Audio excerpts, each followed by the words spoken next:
Hi, good afternoon. Thank you for joining us. Today we welcome Yara Ortiz from Money Moves with Yara for a webinar titled Money and Motherhood, Building Financial Peace for You and Your Family.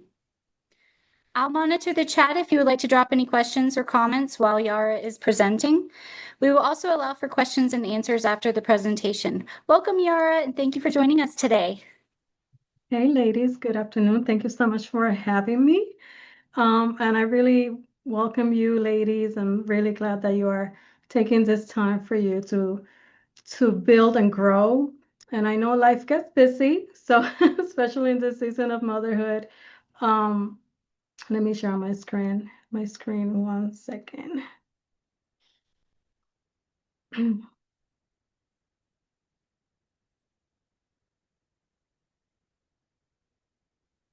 So I know life gets busy, and especially in this season of motherhood. So I'm really grateful that you guys are here, that you ladies are here with me. So tonight we're diving into a topic that's not really talked about enough, and it's one that often gets overlooked.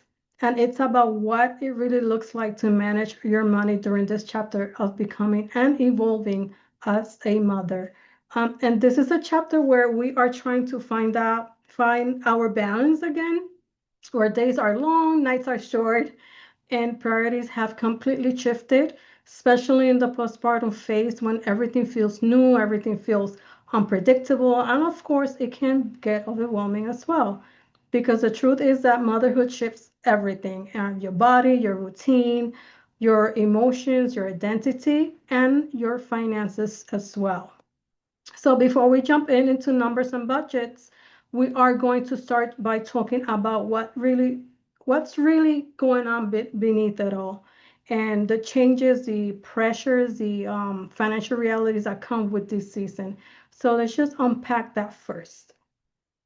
So why it matters, why this matters. Money and motherhood are two things that can feel so heavy and overwhelming, but they don't have to. I mean, between juggling bills and groceries and diapers and school lists and the little things that no one sees, it's really easy to feel like you are constantly pouring from an empty cup. And some days it feels like you're holding your entire world together by a thread while everything keeps changing by the day, including your finances. But the truth is, that financial peace is not about having more money. It's about having more clarity and control.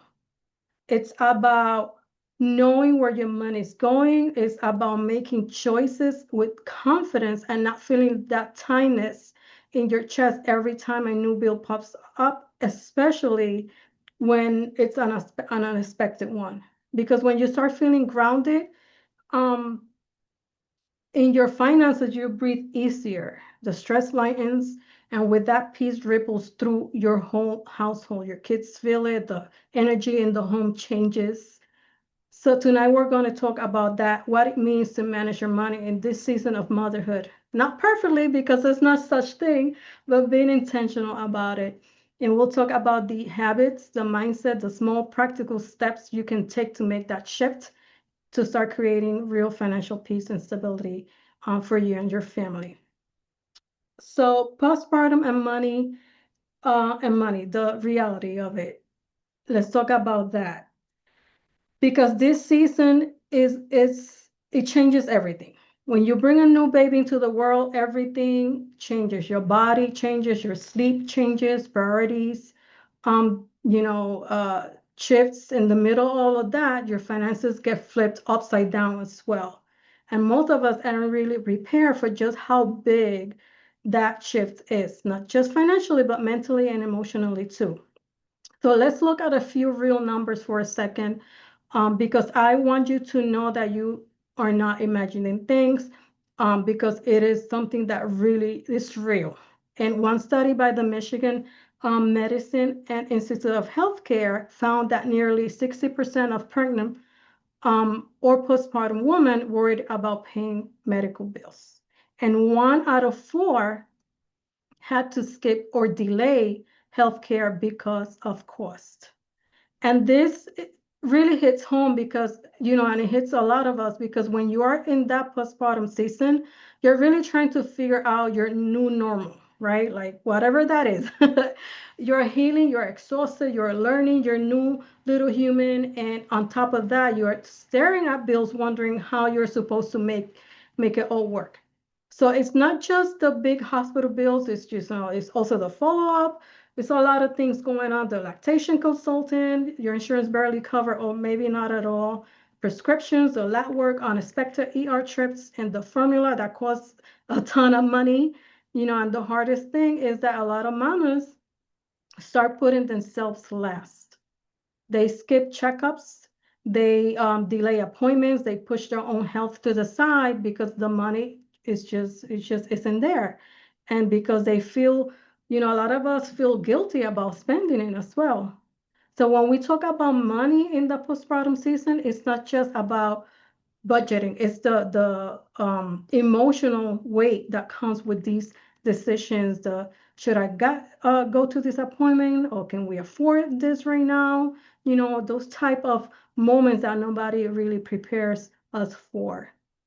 So if you ever been in that space, wondering how uh, to pay for something you need, not just want, you're not alone. And that's exactly what this conversation matters.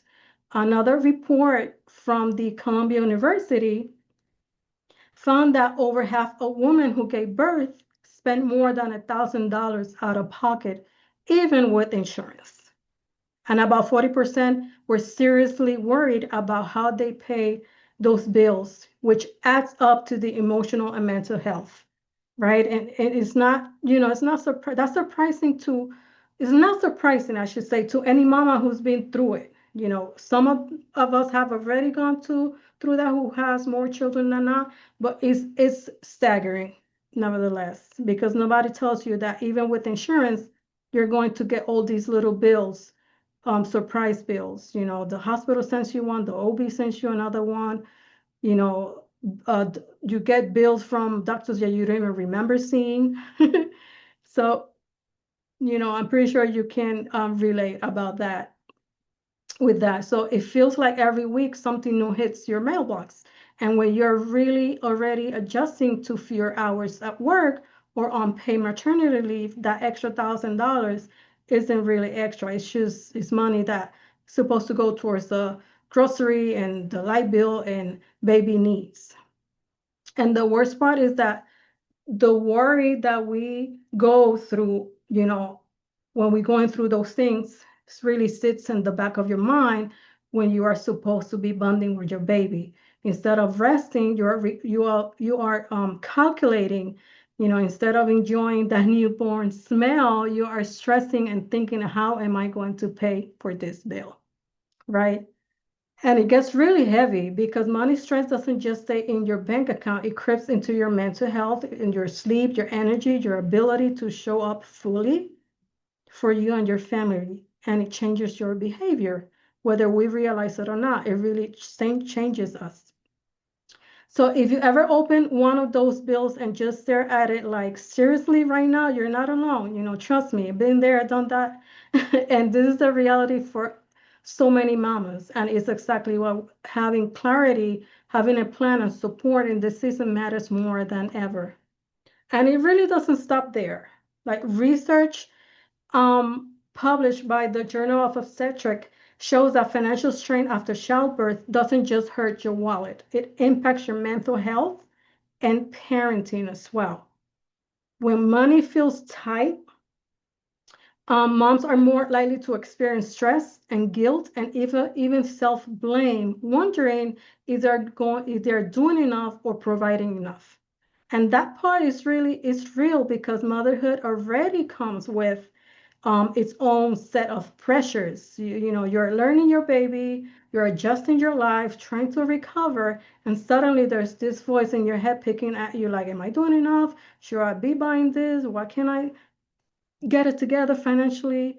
We start comparing ourselves with other moms who seems to have it all put together, right? But what the research is really telling us is that it's not you, it's the weight of the season you're in. Postpartum is emotional, it's vulnerable, it's filled with constant change. And when money feels uncertain on top of all of that, it becomes a pressure point that touches everything. Your mood, your confidence, your energy, your patience, because money touches a lot of areas, if not all. A lot of areas in our life is not all.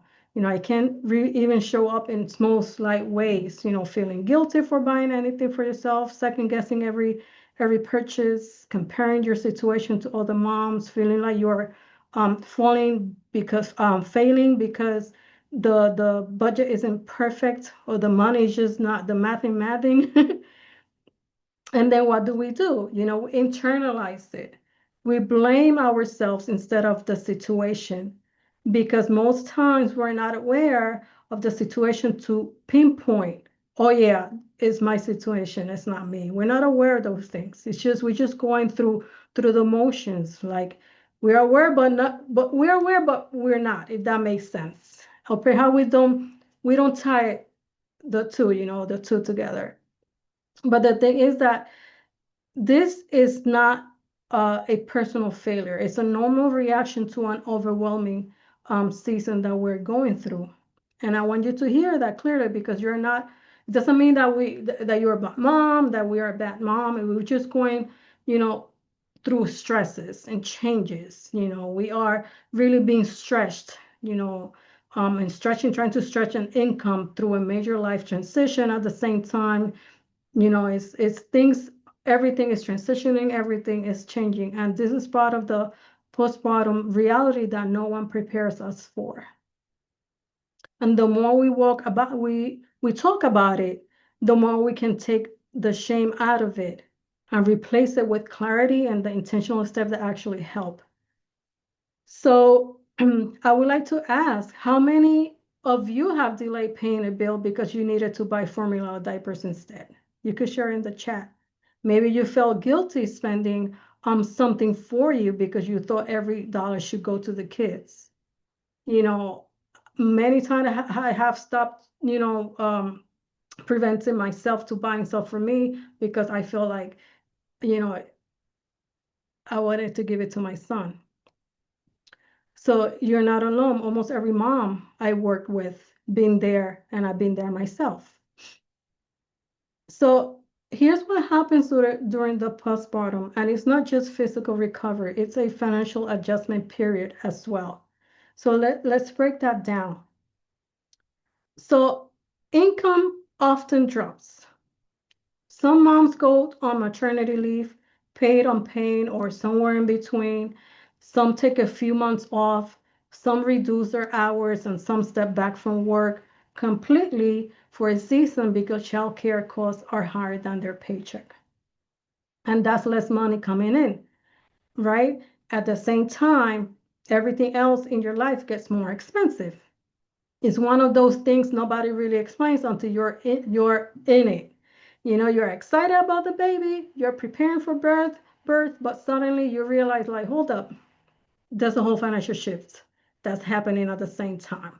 Your income changes, your routine changes, and if you are used to being the steady one of those people that are very steady and financially steady, the organized one, the one who always has the bills under control, this part can feel super scary. It feels like the financial ground under your feet is not as firm as it used to be. And I'll be honest with you, I relate with this 100%. I went through a season where that shift hit me so hard. It sent me, through a whole anxiety, through the roof. It felt like no matter how much I tried to plan, something was always shifting. Something new was just really coming. The uncertainty. So many mamas feel that what we don't say out loud. And depending on your situation, maybe you didn't get paid for leave. Maybe disability pay didn't stretch far enough, and you had to deep into your savings or swipe a credit card just to get by those first weeks. So, and you're still catching up. Now you're still perhaps still catching up months later. And you're not alone. So many mamas experience this. The hardest part is that there's this pressure to bounce back financially, the same way people expect you to bounce back physically, right? But the truth is that your body change, your schedule change, your priorities change, and your income change. And there's nothing wrong with you for needing time to adjust. You're navigating a major life transition while trying to figure out how to make your new financial reality work. So if your income change, if your hours reduced, all of that comes into effect and adds into the anxiety that you may feel and your mental health, your emotional health, right? Now let's talk about expenses. Expenses multiply and fast. Baby gear, diapers, wipes, doctor visits, you name it, right? And that's just the obvious stuff everyone talks about. But the real surprise comes from the everyday things that quietly start creeping up. Your grocery bill goes up suddenly because you're buying more snacks, quicker meals, right? Because time is, we also, our time also shrank more things, you buy more things that for the baby, you have all those little extra expenses. The laundry doubles because now you have clothes for the babies. Sometimes it triples. The energy bill goes up because you're at home more, you're washing clothes more, you're running the dishwasher, warming the house for the newborn, and all those things, right? Those are things that it really doesn't come into mind. So you're actually in it, right? And then we have the random postpartum purchases, like the pads, right? Pain relievers, the nursing bras, bigger leggings, all of that stuff, that really continue to add up. It's all these little things, the hidden costs that add up before you even realize it. You blink and suddenly you spend $200 more on a small little survival item that don't feel like extra spending. They'll feel like necessary, but then,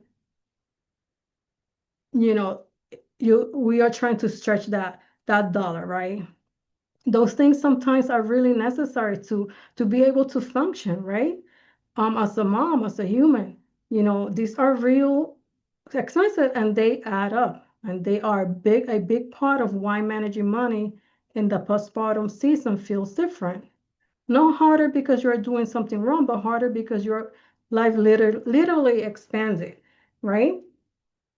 What about the routine disruption? You might have had a solid system before the baby. Bills paid on time, reminders set, money tracked, right? Maybe even a monthly saving rhythm you were proud of. You knew what was coming in, what was going on, and you had some kind of flow going, right? But then the baby arrives, and suddenly your entire world shifts into survival mode. There's no schedule, there's no normal, like this great normal, right? There's no mental space to sit down and go through your bank app when you're running on 2 hours of sleep and trying to remember when you last showered. Like, I know I'm not the only one, right? All the structure you used to depend on gets blurry all of a sudden. Then you have to sleep deprivation, alone can throw your decision making off big time because you're tired, you are emotional, you're adjusting, and your brain it's just trying to keep up. You might look at a bill and think like, I'll handle it later, and then 2 weeks later you go by because time doesn't make sense in the newborn phase. And then you're all scattered. Your attention is all scattered, and that's just reality, right? Your routine didn't fall apart, it just shifted because your whole life shifted. And this is why so many mamas feel like they've lost control of their finances after giving birth. Not because they are doing anything wrong, but because they're trying to manage money in a season where their brain, their body, and lifestyle are in constant adjustment.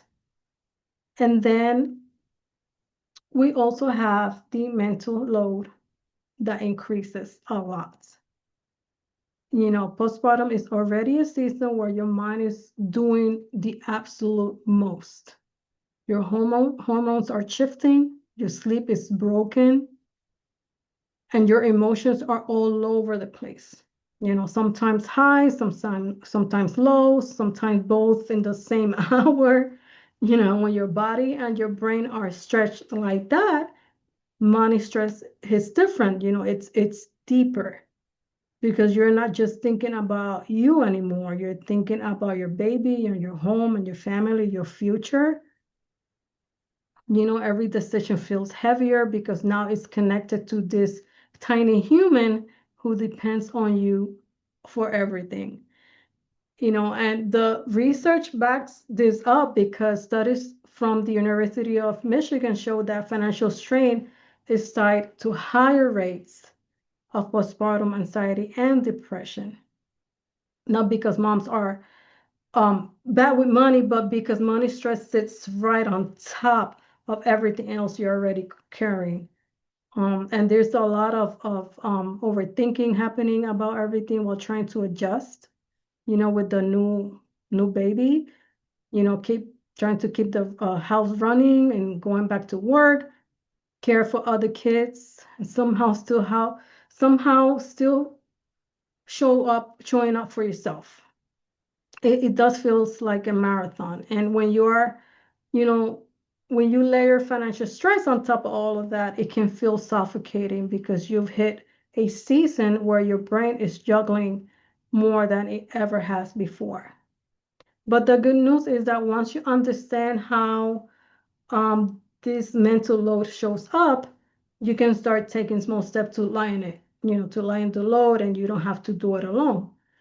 Thank God for organizations like Yana that wrap their arms around mamas in this season, giving you the emotional support, the community, and the space to really breathe. And that's why I'm here too, to help you make sense of your money side of things so you don't feel like you are carrying all of this by yourself. You deserve the support, you deserve the clarity, and that actually works. It's a plan that actually works for you.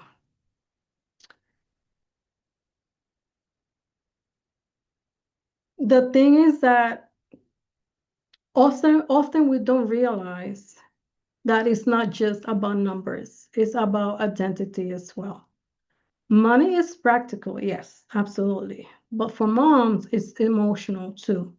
It ties up with how we see ourselves, how we show up, and how we feel about the role we're stepping into.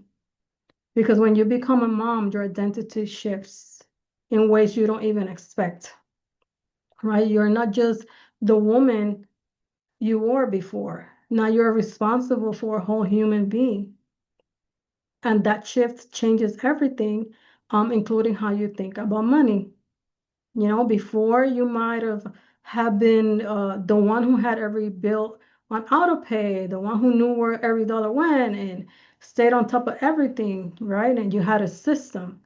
But now everything changed. Your values changed, your priorities changed, even your why changed behind, even the financial decision has, even the why, even in the financial decision, you know. That's why the your mental load leveled up overnight. You're not dealing with the same life you had before, so it makes sense, right? It makes sense that your financial system don't work as before. The financial habits and capacity feel different. And that's where the financial overwhelm sneaks in. Not because you suddenly became, all like crazy about the money that don't know what's going on, but because you're trying to manage everything you used to, plus an entirely new layer of life, less sleep, more emotions, you know, and then with a tiny person depending on you to top it off, right? It's not just about the money leaving your account, it's about the sense of control you feel slipping a bit, right? We feel like we've lost control, and it can be scary. It can bring guilt and shame and comparison if you're not careful. It's a whole lot of different emotions.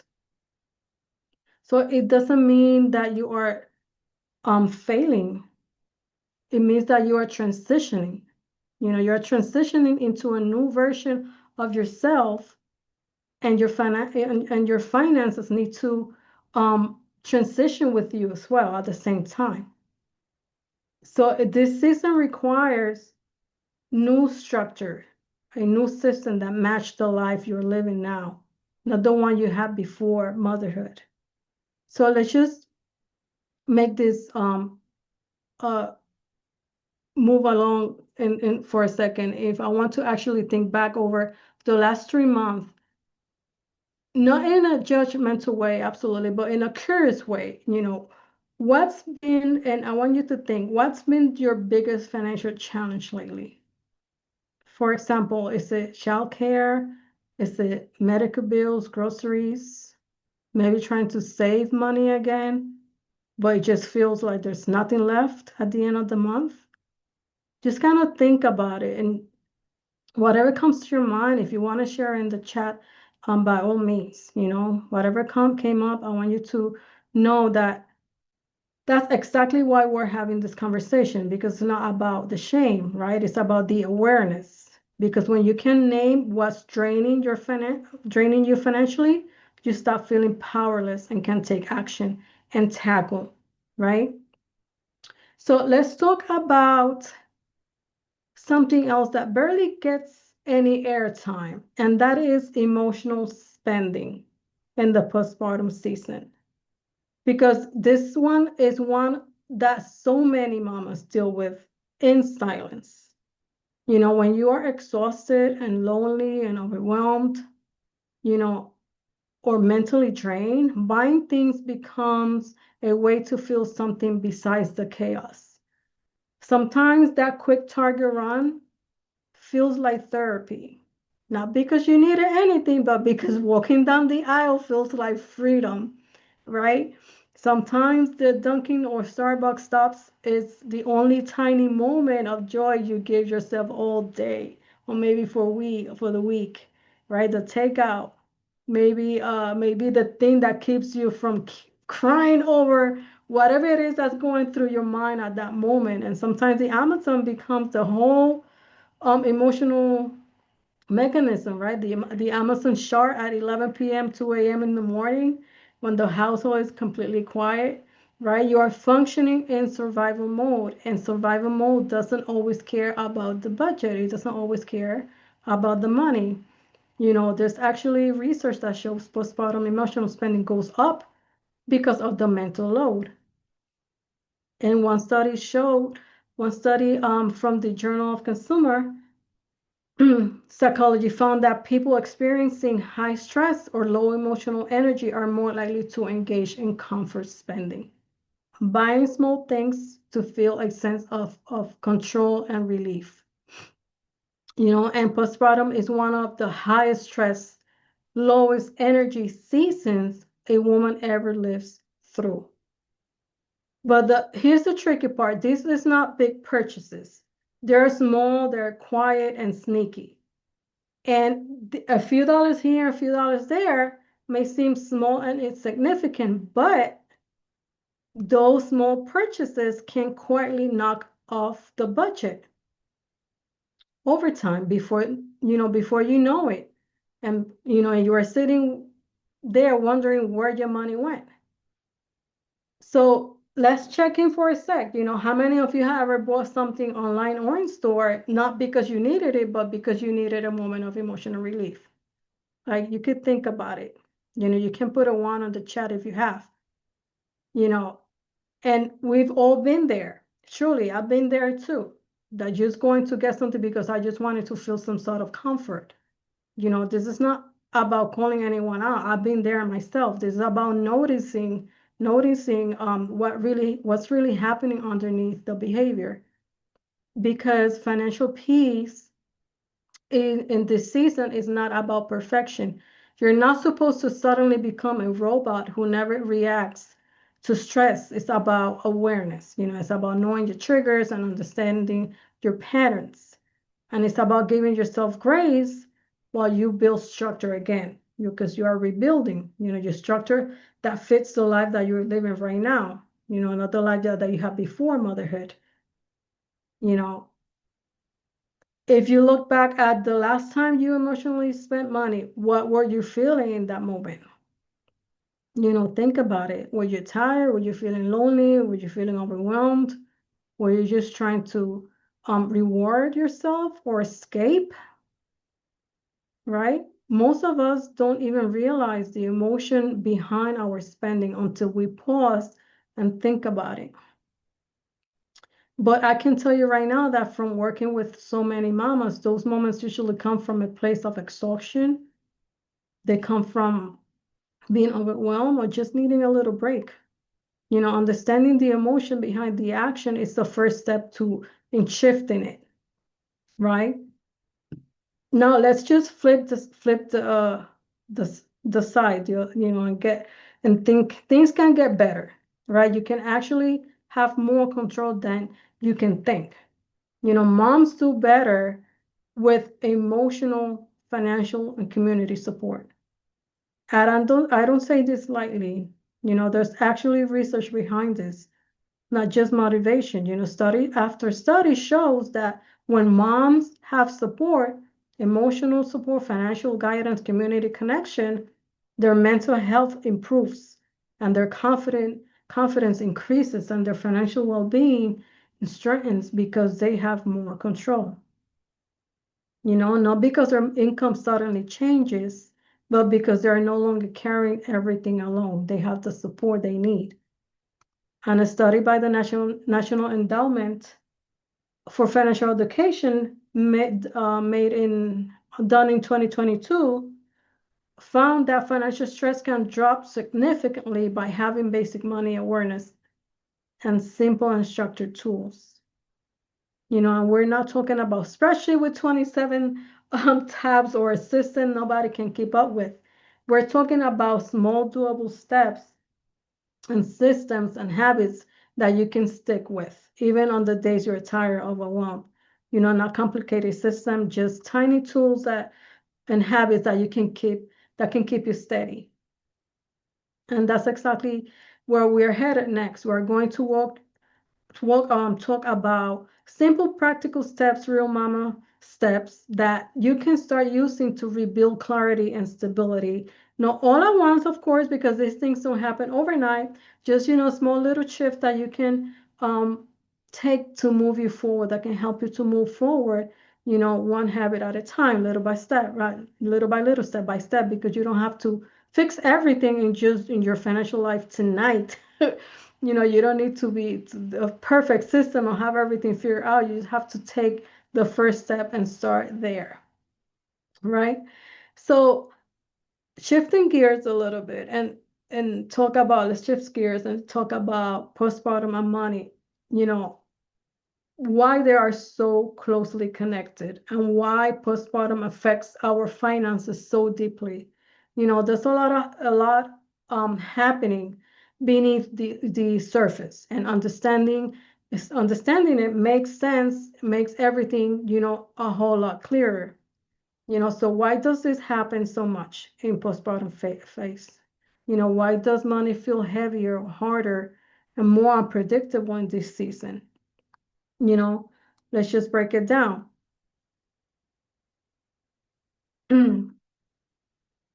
Let's talk about the income first. So for many women, money changes the minute the baby arrives.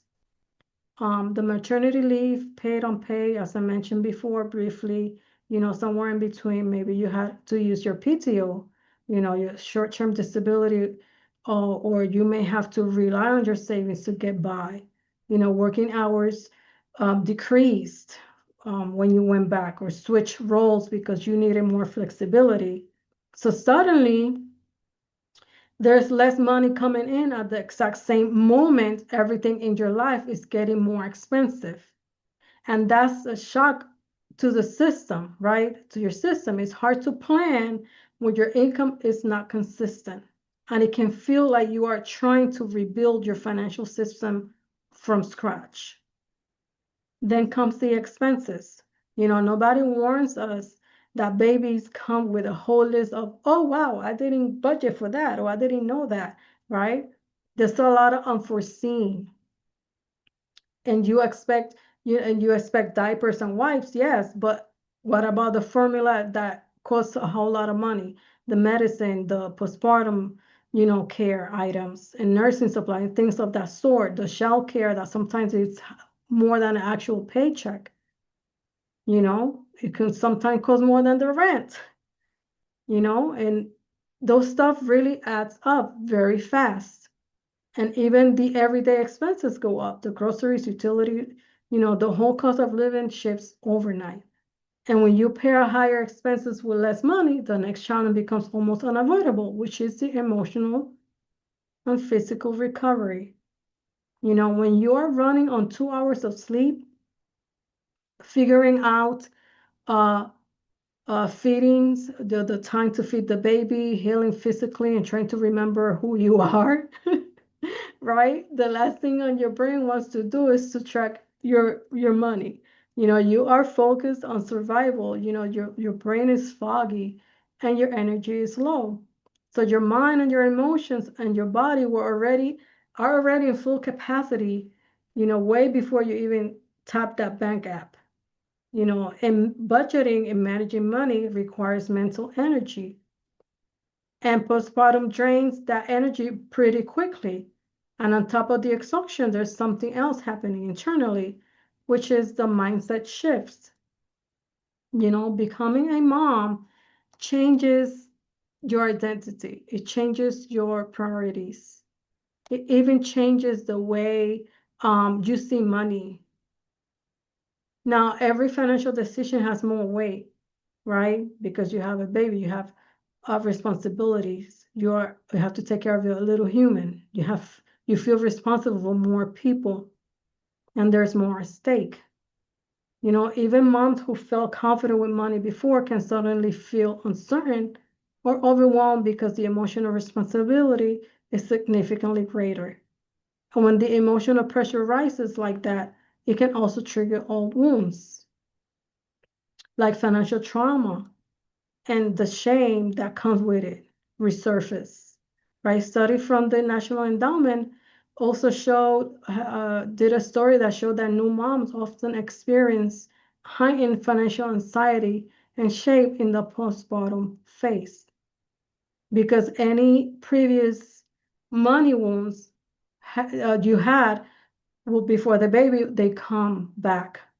It's a trigger when you enter a season where money feels tight and life feels unpredictable, right? And shame, and and the shame also comes and show up quietly. It shows up as guilt and comparison and embarrassment, avoidance. All silent struggles can make you feel like you are failing, even though you're simply overwhelmed. And these are all samples or emotional responses to a high pressure season. So think about everything we just talked through. And let me ask, and not, you know, which one of these feels the most familiar to you? Which one hits home for you the most? Just think about it.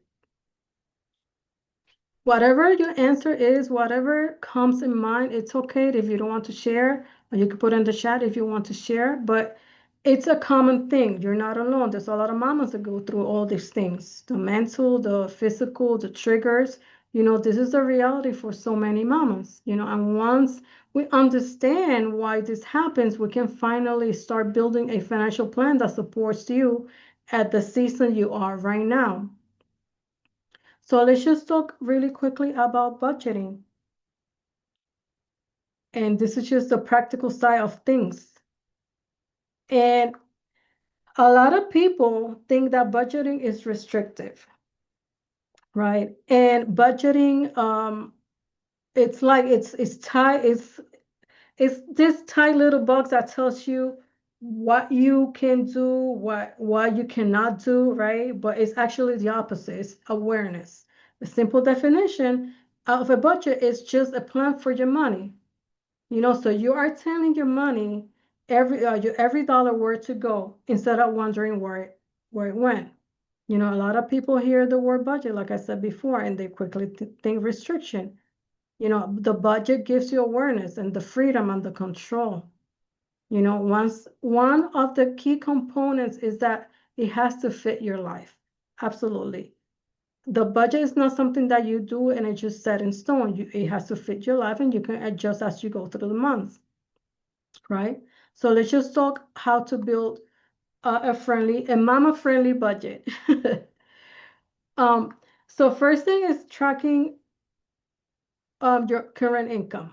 Before you try to fix anything, you have to know what's happening right now and write it down. What's coming in, list all that is coming in. You have to list all that is going out, regular bills. You need to include the new expenses that you have, the diapers, the formula, and everything else that comes with the new motherhood chapter that you were in, right? And then awareness is the first step to taking power back. So once you list everything, you're aware, it's right in front of you. It's about finally seeing the truth of your financial picture right in front of you so you can make real decisions. Then after that, it comes to um, putting everything into categories. A budget is not just rent and groceries and gas. It needs to match the season that you're in right now. As I said before, have fixed expenses. For instance, you have the fixed expenses, the regular expenses, those are the same amount month after month, the rent, the mortgage, utilities, things of that sort. Then you have to continue listing the variable expenses. Those are the amount is different every month, like gas, groceries, baby's needs, right? And then again, you need to add those motherhood postpartum expenses. Well, those new expenses are coming with this new chapter of your life, right? This could be a new category, like the child care, formula, the doctor visits, postpartum care, and things of that sort. Then you have the other stuff. You have the debt, you have the savings, family and fun, because that's supposed to be part of the budget as well, right? You need to have the fun, some fun. And because a mama with no joy, it ends up burning out. So the point is to create a structure that reflects your reality, not some idealized budget that doesn't match your life anymore, right? And it's not it has to be flexible and realistic. There's not the season to for rigid budgeting. You need a money plan that adjusts when things change. You need to create a plan that builds a wiggle room for when you need it, a little cushion, right? To make space for the unexpected. Some months will run smoothly, some months will be chaos. It's not a straight line, and that is okay because the goal is not to get it all perfect because life is just not perfect. It just doesn't go like that. The goal is to be aware and keep track and adjust as you go, right? So to do that, you should be setting weekly money meetings, as I call it. This right here is one of those habits that most people don't stay consistent with. And it's also the one that makes the biggest difference because I get it, life gets busy. The kids need you, you're tired, your brain is in 10 places at a time, but sitting down to look at your finances can feel like just another thing on your already full plate. But it doesn't have to be a big dramatic session. Only 10-15 minutes with your coffee. It can be a quick check-in during the baby's nap time or early in the morning when everybody's still, asleep, and you have a meeting with your money. You check your bank account, you see what's been spent, make the small adjustments that needed to be made, and you plan for the next few weeks, days or weeks, right? Simple as that. but it's the consistency. That is key, the consistency and you're in the awareness. If you checking regularly, your money and your budget, things won't spiral out of control when you do that, because life happens. You'll catch up in early, you catch it early, early sooner than later, I should say, right? When things happen going far, you are able to, as you're tracking so often, you'll be able to catch things early sooner rather than later, right? If you have a partner, you do it together. If you are solo, you're still more than capable of running your financial household like a CEO. The key thing is being consistent and being aware. Now let's talk about savings. You can save too. When your money feels tight, it doesn't have to be a huge amount for starters, right? You can start with something small, something doable, because you need a little cushion. We are talking about $500 maybe to start. This is your life happens kind of money. This is the money that can keep you from using a credit card when a tire blows. It doesn't have to happen all at once. It can be $10, $20, you know, something small.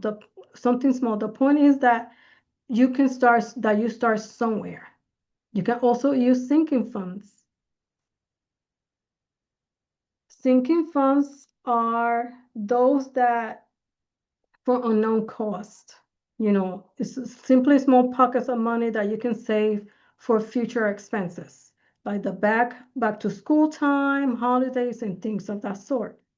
So you have a sinking fund you're already saving for a purpose instead of panicking when those things really hit, right? And you've been, setting aside a little each week for each month for that purpose that you know that is coming at some point in the future. And then you're prepared and you're not surprised. You can also automate.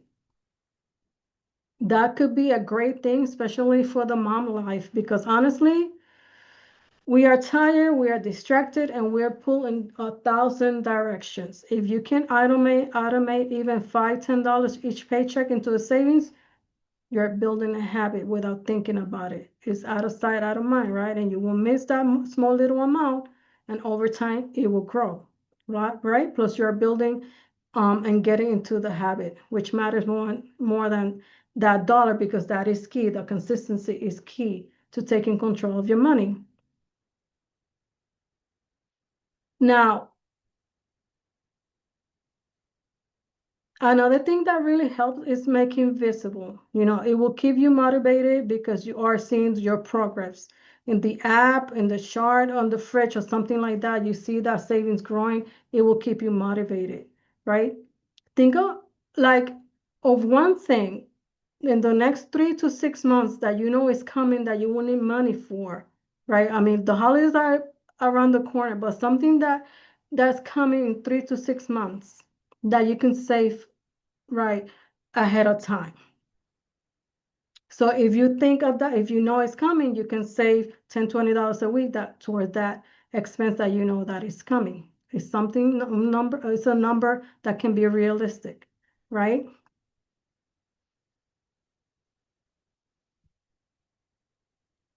And very quickly, let's talk about something that's really important, and that is teaching our kids about money in a way that feels natural, right? um it doesn't have to be You don't have to be a financial expert to raise financially confident kids.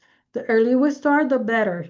Kids really understand way more than we think. You can start teaching money basics in a way that is very easy. Even toddlers can understand simple ideas like save, spend, share, things of that sort. And a tool that works magic is jars. You can use those little labels, save, spend, give, and however it works for you. Every time they get money, birthday cash, allowance, things of that sort, they can divide it into the jars and they see it, and also keeps them motivated.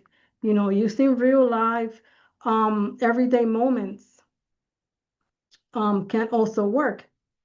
It doesn't require, you don't have to really sit down and have some lecture, but just the best learning happens in everyday moments at the grocery store, when when buying birthday gifts and things of that sort. These are perfect teaching opportunities. We can also ask questions. Do we need this? Do we want this? If we buy this while we're giving up and things of that sort. So keep learn by doing. And when they learn and they learn even faster when you let them think through the decision with you. So however how we do this, we also should be modeling the behavior if you want them to learn.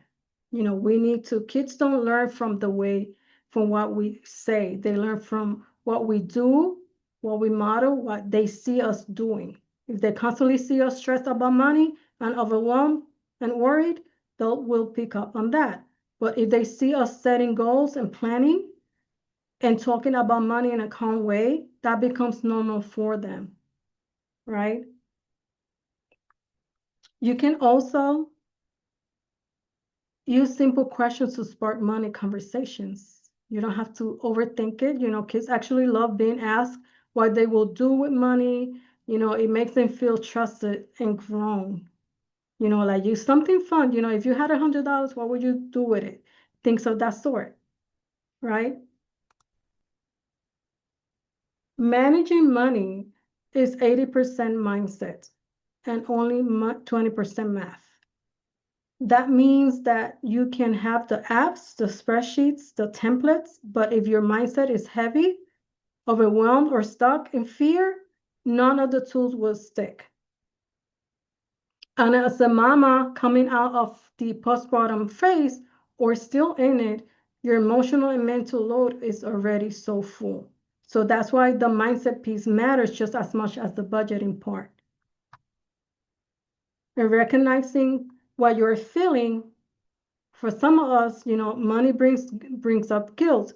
From some other, it can bring shame or anxiety, and you might catch yourself thinking, I should be doing better, or comparing yourself to other moms who seem to have it all figured out. But that is part, to make you feel small. Sometimes, you compare yourself and you feel guilt and you shut down, and, it will make you feel small and behind or not enough, like you're not enough. And that's the mindset blocks and the progress more, that you have going through this little mindset and shift that thinking that everything has to be perfect when it's not. But we need to be aware of what's going on inside of us. Postpartum makes everything more intense. Everything intensifies with the postpartum season that we go through. When you are in that postpartum season, everything hits harder. You're not just physical recovering, you're also going through a whole lot of emotional stress. Your body feels different, your sleep is irregular, and there's another side of postpartum financial stress that we don't talk about. It is the impact that has on mom's ability to work and generate income. That's another stress. The postpartum financial stress is not just about bills. It forces mom to make decisions with their income, healing, and mental health that they might not make it money, that they not make it enough money, and money is tight.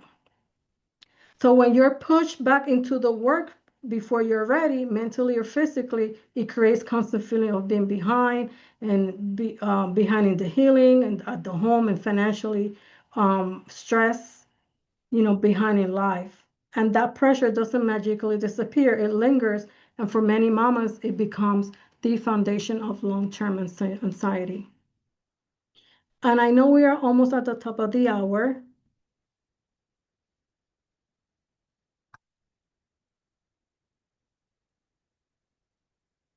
I'm just going to go through this very quickly to bring everything together in your action plan. The part where we take all this insight and turn it into steps. So update your budget this week if you can. Use a tracker, step categories, use a savings goal, set a small weekly amount to contribute and stick to it. Have a money talk with your child and even with your spouse, if you're working on the budget, have a monthly check-in. Are you sticking with your budget? Are your savings growing? How is your mindset? Adjust as needed. Remember, a budget is not set in stone. Um, you can adjust everything within the month, right? Because things come and just show up.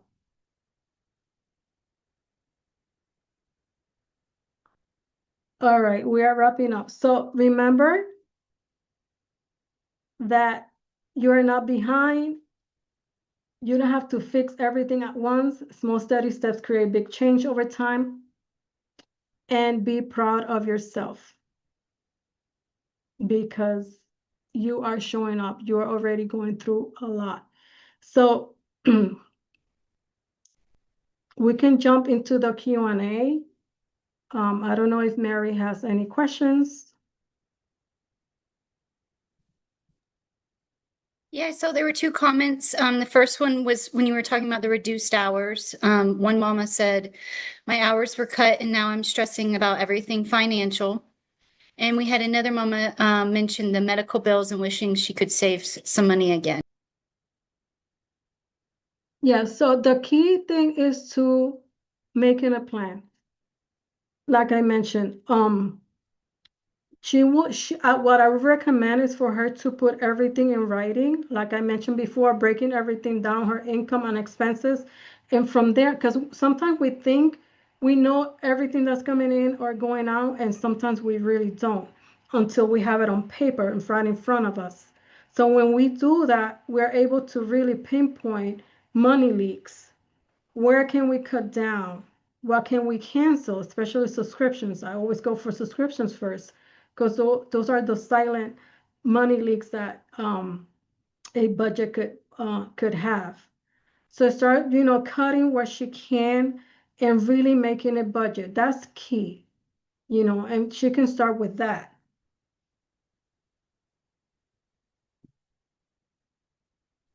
Thank you.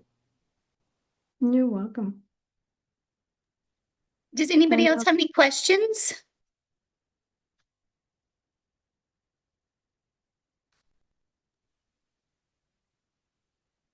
no, Yara, this one, thank you so much for joining us today. It was such valuable information for our mamas. Thank you.